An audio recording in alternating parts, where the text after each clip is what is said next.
Every outlet covering this story is telling you it's about Meghan Markle. They're telling you it's about a difficult woman, a fractured family, a palace that couldn't contain her. Supporters say it's about institutional racism. Critics say it's about accountability. The media says it's about reputation. And the public, exhausted, opinionated, deeply certain, believes they've already decided which side is right. Stop. Because here's what none of them are saying out loud. This story was never about Meghan. Not really. What we are watching, what these documents have quietly forced into the open, is something far more interesting than one woman's falling out with a monarchy. What we are watching is the exposure of an entire ecosystem, a machine, a system built on manufactured certainty that, for the first time in years, cannot manufacture an answer. Think about that for a moment. You have royal sources. You have palace insiders. You have commentators who have spent years building careers on knowing exactly what the royal family thinks, wants, and fears. And now, documents have surfaced. Documents those sources say Meghan cannot explain. Not because the documents are explosive. Not because they contain some hidden scandal waiting to detonate. But because they exist at all. The public has been trained to understand this story through a single frame. Meghan against the institution. Harry and Meghan against the press. Sussex versus Palace. It's clean. It's satisfying. It requires no complexity. Here is the problem. Clean stories about messy institutions are almost always wrong. What I'm going to walk you through today is not the Meghan story the media wants to sell you. It is the structural story underneath it. The one about why powerful organizations react the way they react. The one about what documents actually threaten, not in their content but in their existence. The one about how certainty becomes a commodity, and what happens to everyone who has built a business selling it when certainty collapses. By the end of this, you will understand three things that most people watching this story will never understand. First, you will understand why the documents themselves may matter far less than what people believe they contain. Second, you will understand how media ecosystems trap themselves into positions they cannot retreat from. Third, you will understand the mechanism I call the certainty economy. And once you see it, you will see it operating in every major institutional controversy you will ever follow. But here's what I want you to hold on to right now, before we go anywhere else. The documents.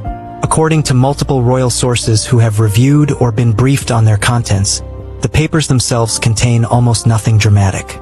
No smoking gun. No explosive revelation. No single fact that, standing alone, changes everything. Which raises an uncomfortable question. If the papers were so ordinary, if they were so unremarkable on their face, why did so many powerful people react so nervously the moment they became public knowledge? Why did communications teams mobilize? Why did certain commentators reverse positions they had held publicly for months? Why did institutions that rarely acknowledge anything suddenly find it necessary to speak? The documents didn't cause the reaction. The reaction revealed something the documents couldn't. Before we go deeper into what this really means for the royal family, make sure to subscribe so you don't miss a single update, because what comes next reframes everything you thought you understood about this story. Because the real story wasn't hidden inside the documents. It was hidden inside the reactions to them. To understand why these documents triggered the response they did, you have to understand the machine that processes stories like this one. It is not one organization. It is not one publication, one television network, one royal commentator with a particular agenda. It is a network, invisible from the outside, obvious once you know where to look, made up of overlapping participants who each have a specific stake in how this story resolves. Let me walk you through the architecture. Media organizations need stories. Not stories that are true. Not stories that are complex. Stories that generate traffic, engagement, subscriptions, and return visits. The royal family is a proven engine for all four. Meghan Markle, specifically the controversy surrounding her, is among the most algorithmically reliable subjects in English-language media. This is not opinion. This is a documented commercial reality that editorial decisions get made around every single day. Streaming companies need content. The Sussexes have a Netflix deal. That deal requires both parties to want the relationship to appear worthwhile. Every development in Meghan's public story carries a financial shadow, a question of whether it helps or hurts the commercial argument for that partnership. Nobody says this out loud. The incentive doesn't need to be spoken to operate. PR firms and communications consultants need billable crises. Royal stories are among the most reliably recurring crises in the business. The longer the controversy stays alive, the longer the retainers run. This is not conspiracy. This is how the economics of reputation management work. Everyone in the industry understands it. Royal commentators, the rotating cast of faces deployed on morning television and evening news panels, need a position. They need to be identifiable. They need to be quotable. The commentator who says, "I genuinely don't know," is not invited back. The commentator who says, "This is clearly a disaster for Meghan," or "This is clearly an overreach by the institution," gets booked again next week. Certainty is the product. Nuance is unemployable. Online communities need confirmation. Meghan supporters need evidence that she is right. Meghan critics need evidence that she is wrong. Both groups consume media not to learn, but to confirm. Algorithms trained on engagement serve both groups exactly what keeps them engaged. Nobody in that loop has an incentive to introduce uncertainty. Social media platforms need conflict. Conflict generates shares. Shares generate revenue. The platform has no preference for which side wins. It has a structural preference for the fight continuing. Now, look at that list. Every participant in this ecosystem benefits from certainty. Nobody profits from ambiguity. The media profits from having a clear narrative. The commentators profit from a clear position. The communities profit from a clear enemy. The platforms profit from a clear conflict. Systems often reward confidence more than truth. That is not a moral critique of individuals. Most people inside this machine are not bad actors. They are rational actors responding to rational incentives within a system that has no mechanism for rewarding uncertainty. Which is why, when something genuinely uncertain enters the ecosystem, something like documents that contain less than expected but trigger more than expected, the machine does not know how to process it. It reacts. And then, when analysts began comparing the timeline of those reactions to the timeline of events on record, something became difficult to ignore. The timeline wasn't lining up. Statements made before certain dates didn't match statements made after them. Positions shifted in ways that didn't track with the documents themselves. The movement of the narrative didn't follow the logic of the evidence. And the first contradiction appeared where nobody expected it. Not in a headline, in a date. When you study a controversy of this scale, one involving institutions, public figures, and a media ecosystem this large, the most reliable analytical tool available is the timeline. Not what people said. Not what people meant. Not what they claim they intended. What happened and when. Analysts reviewing the public record on this story began doing exactly that. They started comparing public statements against published interviews, against official records, against articles that carry datelines, against the documented sequence of events. And what emerged was not fraud, not deception, not a deliberate campaign of misinformation. What emerged was a set of facts that became increasingly difficult to reconcile. Consider the sequence around the initial response to these documents. When reports first emerged that certain materials existed, materials that would eventually surface in the form described by royal sources, the initial institutional response was measured. Dismissive, even. Sources described the matter as routine. Commentators with established palace connections treated it as a non-event. The language used was calm, confident, assured. This is notable, because calm, confident assurance, when it appears before anyone has actually seen the documents, tells you something. It tells you either that someone had already reviewed the material and genuinely believed it posed no threat, or that someone believed the material would never become public, and the confidence was a bet on suppression rather than a verdict on content. Both are possible. Neither is comfortable. Then the documents became more difficult to contain, and the tone shifted. The same sources who described the matter as routine began describing it as sensitive. Commentators who had treated it as a non-event began treating it as a significant development. The vocabulary changed. The urgency escalated. The positions moved. Now, one contradiction alone means nothing. People change their assessments as new information arrives. That is normal. That is rational. Two contradictions might be coincidence. Circumstances evolve.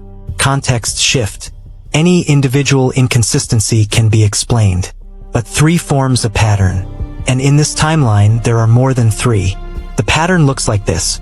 Positions were staked before evidence was reviewed, then adjusted when evidence proved harder to dismiss than anticipated, then restaked in new language that preserved the original conclusion while abandoning the original reasoning.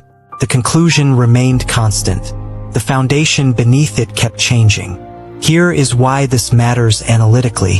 When a conclusion survives the collapse of the evidence that originally supported it, when the argument shifts but the verdict doesn't, you are no longer watching people reason their way to a position. You are watching people protect a position and reason backward from it. That is a fundamentally different thing. Now apply that pattern to what we know about the documents. The documents, according to sources who have been briefed on them, do not contain the explosive material that the reaction to them would suggest they contain. The reaction is disproportionate to the content. The urgency is disproportionate to the facts, which means the urgency is not about the facts. It is about what the facts reveal about the people who reacted. An institution that reacts calmly to genuinely threatening documents is hiding something. An institution that reacts urgently to ordinary documents is afraid of something different. Afraid not of what the documents say, but of what questions they will cause people to ask. And those questions, once people started asking them, didn't lead toward a personality dispute. They led toward something structurally larger. That pattern led investigators toward something far bigger than a personality dispute. Here is a question that rarely gets asked about situations like this one. Not who is right, not who is wrong, but how do institutions end up in positions they cannot defend, cannot retreat from, and cannot afford to hold indefinitely? Because that is what we are watching. Nobody plans to get trapped. That is the first thing to understand. The executives at media companies who commissioned years of a particular narrative about Meghan Markle did not wake up one morning and decide to stake their credibility on a position that documents might eventually complicate. They made rational decisions, one at a time, within a system that rewarded each individual decision and never showed them the cumulative cost. Media companies need stories, so they invest in the infrastructure to deliver them: the royal correspondence, the expert consultants, the access relationships with palace-adjacent sources.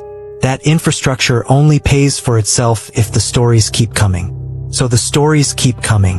Commentators need engagement, so they stake positions that are clear, shareable, and emotionally satisfying to one side or the other. The commentator who says, "I've examined the evidence and find it genuinely ambiguous," gets fewer invitations than the one who says, "This proves exactly what we suspected." So positions get staked. Audiences form around those positions. And then the commentator can no longer move without losing the audience that was built on the position. Supporters need heroes. Every person who has publicly, vocally defended Meghan against institutional overreach has built something, a social identity, a community, perhaps a platform, on the correctness of that defense. Documents that complicate the narrative threaten not just the argument, but the identity built around it. Critics need villains. Every person who has built a career or community around skepticism of Meghan faces the same trap in reverse. They need the villain to remain legible. They need the story to confirm what they've been saying. Anything that complicates the villain becomes something to explain away, dismiss, or reframe. The audience needs certainty. People are not paying attention to this story because they want to be confused. They are paying attention because they want resolution. They want to know who is right. The media, reading that desire correctly, serves certainty. And every serving of certainty makes the next ambiguity more disorienting. What you get when you assemble all of these rational actors responding to all of these rational incentives is a system that has collectively staked everything on a story resolving a particular way, and has no mechanism for absorbing the news that it might not. Everyone receives rewards for their certainty. Nobody has budgeted for the cost of being wrong. This is the incentive trap. Not a conspiracy, not a coordinated deception. a structural condition in which every individual decision makes sense and the collective outcome is incoherence. And now you understand why a communications consultant, someone whose job is to read these dynamics professionally, dispassionately, for a living, watching this story unfold from the outside, reportedly made a private observation. The observation wasn't about Meghan. It wasn't about the palace. It wasn't about the documents at all. It was about the people covering the story. It was about what happens when the entire apparatus that processes a controversy has too much invested in a particular answer to accept the actual one. This consultant, according to someone present for the conversation, made a single statement that, once you hear it, transforms the entire controversy. A statement that transformed the entire controversy. The communications consultant had spent 20 years managing institutional crises. Not royal crises specifically, corporate ones, political ones, non-profit ones. The kind where a board of directors sits in a conference room and decides how much truth the public can afford to know. The kind where the difference between a manageable problem and an unmanageable one is almost never the underlying facts. It is almost always the expectation gap. The observation, as reported by someone who was present, the problem isn't what's in the documents. The problem is what people think might be in them. Read that again. Not what's in the documents. What people think might be in them. This is a precise and important distinction, and it is one that most of the coverage of this story has entirely missed. Because the coverage is focused on the documents. The coverage is asking, what do they say? What do they prove? What do they reveal? And the coverage keeps arriving at the answer, not much actually, and then struggling to explain why the reaction was so large. The consultant's framing solves that problem immediately. If the threat were in the content, the reaction would have been proportionate to the content. Ordinary documents would have received an ordinary response. A review, a dismissal, perhaps a brief statement, and then nothing. The story dies because there is nothing to sustain it. But that is not what happened. What happened is that the existence of the documents, not their content, but their existence, created a space. An imaginative space. A space into which every person with a prior conviction about the story could project whatever they already believed. Meghan's critics heard documents she can't explain, and heard confirmation. Evidence of the pattern they'd been describing for years. Proof that something had been hidden. The documents didn't need to contain anything specific. They just needed to exist and be contested. Meghan's supporters heard the same words and heard attack. Another coordinated effort to manufacture a scandal. More palace machinery grinding against someone who dared to leave. The documents didn't need to be legitimate. They just needed to be framed as suspicious. Both groups reacted with certainty. Neither group had read them. This is the shift. The controversy moved quietly, structurally, in a way that most commentators never noticed, from being about evidence to being about expectation. From being about facts to being about imagination. And imagination is a far more combustible material than facts, because imagination cannot be corrected. You can release a document. You cannot release a feeling. You can publish a record. You cannot publish a belief and expect it to overwrite a different belief already in place. And this is why the consultant's observation is not just a pithy observation about one story. It is a diagnostic tool for understanding every institutional controversy that reaches this particular temperature. At a certain point, and this story crossed that point, the actual content of the dispute becomes almost irrelevant to the social dynamics around it. Facts answer questions. Imagination creates new ones. And once imagination starts generating questions faster than facts can answer them, something begins to happen to the people watching. They stop asking what happened. They start asking what are they hiding? And when an audience makes that shift, when the question changes from evidence to concealment, something begins to fracture that no institution, no PR firm, no palace communications team, and no media outlet has ever successfully repaired. That was exactly when public confidence began to fracture. There is a specific moment in every major institutional controversy when the dynamic shifts from manageable to structural. It is not when the documents surface. It is not when the story breaks. It is not when the first uncomfortable headline runs. It is when people stop asking what happened and start asking what aren't we seeing? That shift has happened here. And once it happens, the institution facing it, in this case, a constellation of royal structures, media organizations, and the Meghan narrative apparatus that has grown around them over the past 6 years, faces a problem that has no clean solution. Watch how this plays out in the public conversation right now. 6 months ago, the dominant question in comments, in forums, in mainstream coverage was factual. What did Meghan do? What did the palace do? Who was right? Who was wrong? The debate was loud, but it was oriented toward evidence. People were citing interviews, pointing to specific statements, comparing timelines, arguing about what individual events proved. Today, the dominant question is different. It is oriented toward concealment. The question is not what we know. The question is what isn't being shown to us. The question is who is protecting whom. The question is what the documents would reveal if someone without a stake in the outcome were allowed to examine them fully. That is a fundamentally different psychological state for an audience to be in. And it is almost impossible for an institution to reverse. Here is why. Trust is a precise and fragile instrument. It does not function on a spectrum of partial confidence. It functions on a binary. Either you believe that the information you are receiving is complete and honest, or you don't. And the moment you start wondering whether it is complete and honest, you have already lost the binary. You cannot unwonder. You cannot choose to return to a state of uncomplicated belief once the question of concealment has presented itself as reasonable. The perception of credibility is not rebuilt through more information. It is rebuilt, if it is rebuilt at all, through demonstrated accountability, and demonstrated accountability is the one thing that institutional systems in self-protective mode are structurally incapable of providing. So what does the royal institution do? What does the media ecosystem built around this story do? What do the commentators, the palace-adjacent sources, the expert consultants do? They double down on the certainty they have, which, to an audience already asking, what aren't we seeing, reads as confirmation. The doubling down becomes evidence. The confidence becomes suspicious. The silence becomes an answer. If you're finding this analysis valuable, take a moment to like the video. It helps more people find conversations that go beneath the surface of stories like this one. Now consider the scale of what has been invested in this particular certainty.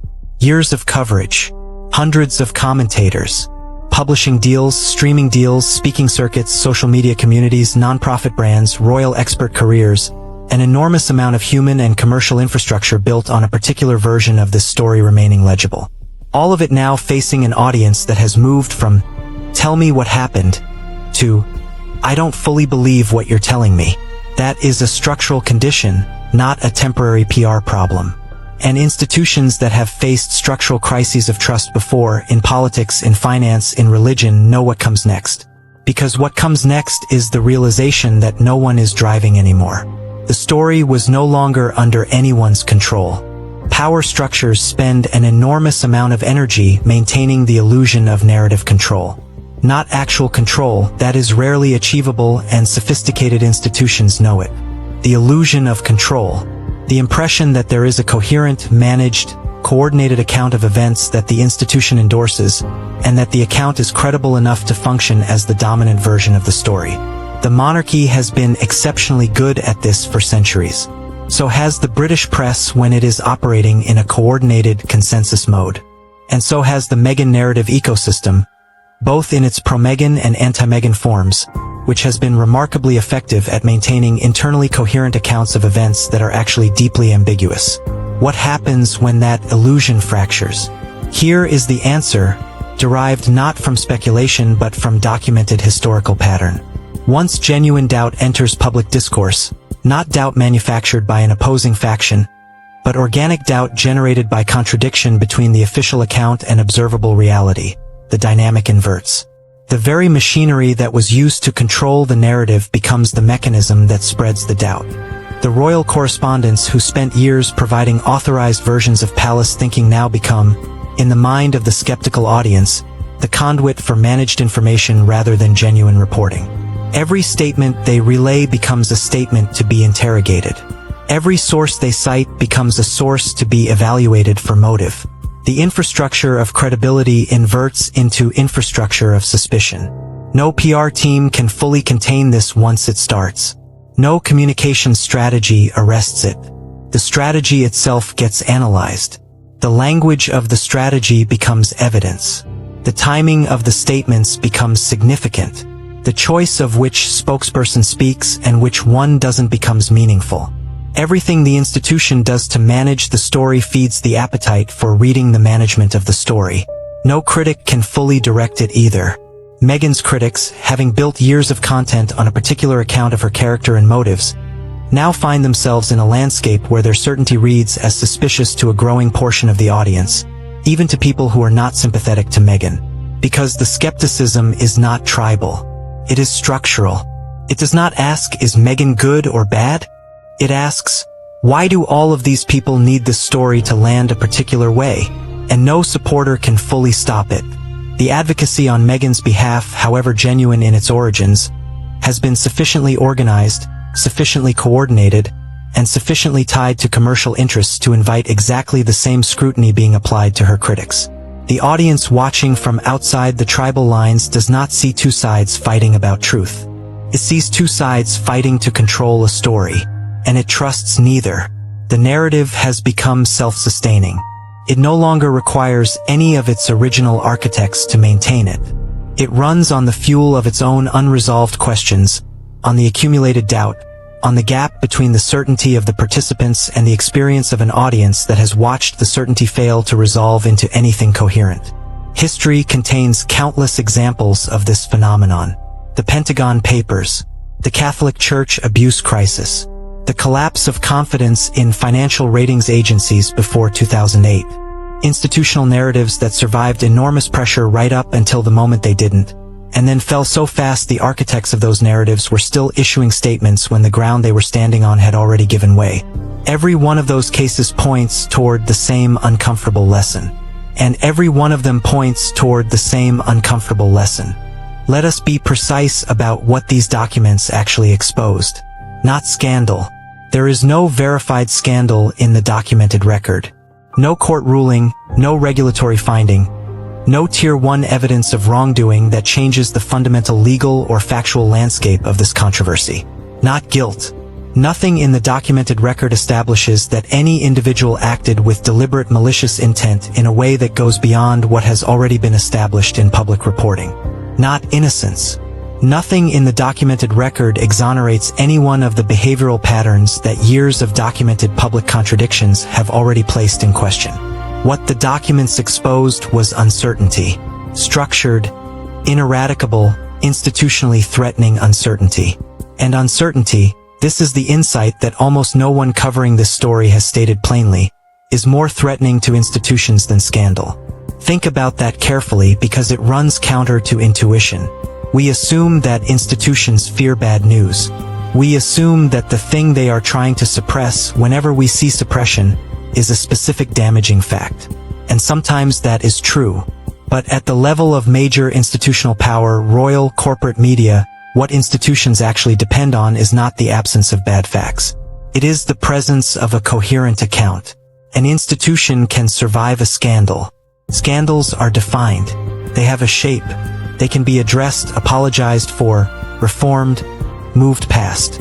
The institution that admits wrongdoing and demonstrates accountability often emerges with more credibility than it had before, because the act of acknowledgement reestablishes the coherent account.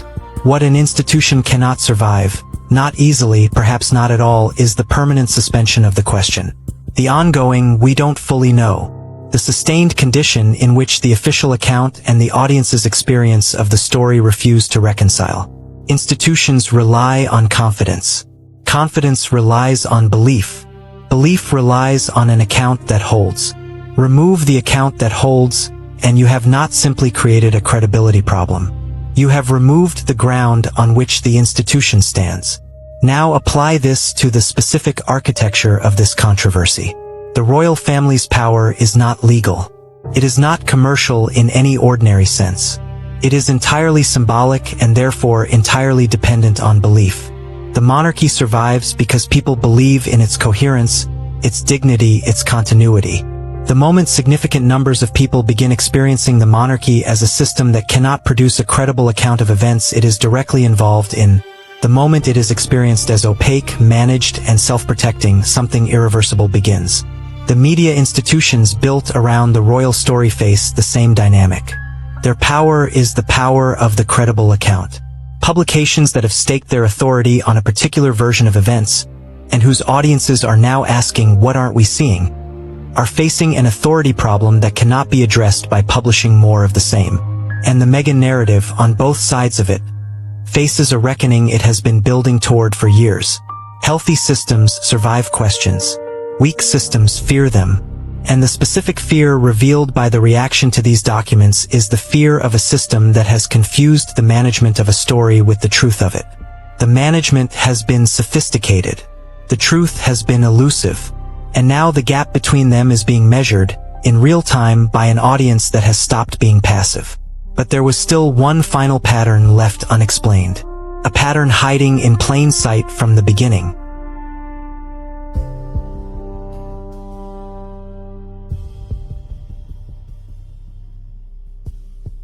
Here is the thing that has been hiding in plain sight throughout this entire story. Every side behaved the same way. Not the same conclusion. Not the same argument. Not the same position on the underlying facts. But the same behavior, repeated across every faction with a stake in this story, with a consistency so complete that it constitutes a structural pattern rather than a coincidence. Meghan's supporters rushed to certainty. When the documents emerged, before any serious public analysis had been conducted, before any independent review was complete, the response was categorical and confident. The documents were either irrelevant, fabricated in their framing, or evidence of the ongoing institutional campaign against a woman who had dared to leave and tell her truth. No hedging. No, let's see what this actually contains. Certainty. Immediate, protective, fully formed certainty. Meghan's critics rushed to the same certainty in the opposite direction. The documents confirmed what critics had been saying. They were evidence of exactly the pattern that the critics had been documenting. They proved the thing that needed to be proven. No evaluation. No, let's assess the source and context. Certainty. Immediate, confirmatory, fully deployed certainty. The media, across publications, across channels, across the political spectrum of royal coverage, arrived at certainty within hours. Before documents were fully reviewed. Before independent corroboration was complete. Certainty about what the documents meant, who they implicated, and what they revealed about the broader story. Royal commentators, the professional certain people, were certain before the morning shows had finished. They had positions. They had takes.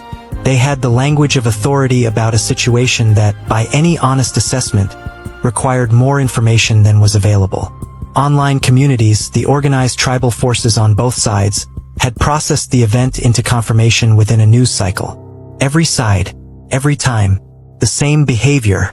Nobody was rewarded for saying, "We don't know. I want you to name this mechanism with me because naming it is how you start to see it everywhere."